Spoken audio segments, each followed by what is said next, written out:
গোপন সূত্রে পাওয়া খবরের ভিত্তিতে বড়সড় সাফল্য পেল যৌথ বাহিনী।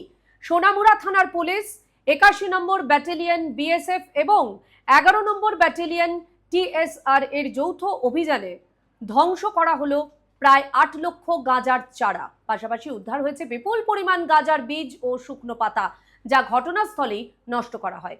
উদ্ধার হওয়া গাঁজার আনুমানিক বাজার মূল্য কোটি টাকারও বেশি। গোপন তথ্যের ভিত্তিতে ধনিরামপুর এডিসি গ্রাম, বিজয়নগর এডিসি গ্রাম এবং বাটাডোলা এলাকায় এক যৌথ চিরুনি অভিযান ও তল্লাশি চালায় সোনামুড়া থানার বিএসএফ এর ৮১ নম্বর ব্যাটালিয়ন এবং টিএসআর এর ১১ নম্বর ব্যাটালিয়ন। অভিযান চলাকালীন এলাকা জুড়ে মোট ২৭টি গাঁজা রোপণের এলাকার সন্ধান মেলে, যেখানে আনুমানিক ৮ লক্ষ টাকার গাঁজা রোপণ করা হয়েছিল।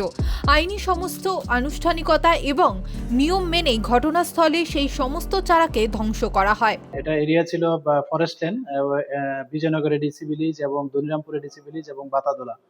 তো এটা আমরা সকাল ৮টা ২০ থেকে শুরু করি, বিকাল ৫টা পর্যন্ত চলে এবং এই সময়ের মধ্যে আমরা ২৭টি প্লটে গাঁজা স্যাম্পলিং আমরা পাই এবং ২০০ কেজির মতো ড্রাই লিভস অফ ক্যানিভাস আমরা পাই এবং ২০ কেজির মতো গাঁজা সিড পাই এবং এই যে ২৭টা প্লটে যে গাঁজা স্যাম্পলিং প্রায় ৮ লাখের মতো হবে।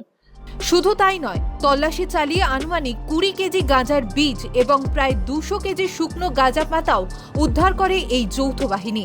আইনি প্রক্রিয়া অনুসরণ করে সেগুলি ঘটনাস্থলেই পুড়িয়ে ধ্বংস করা হয়। উদ্ধার করা ও ধ্বংস করা সামগ্রীর আনুমানিক বাজার মূল্য প্রায় ১,৪,০০,০০০ টাকা বলেই জানানো হয়েছে। ত্রিপুরা থেকে দেবাশিস বোসের রিপোর্ট, সিএন ত্রিপুরা।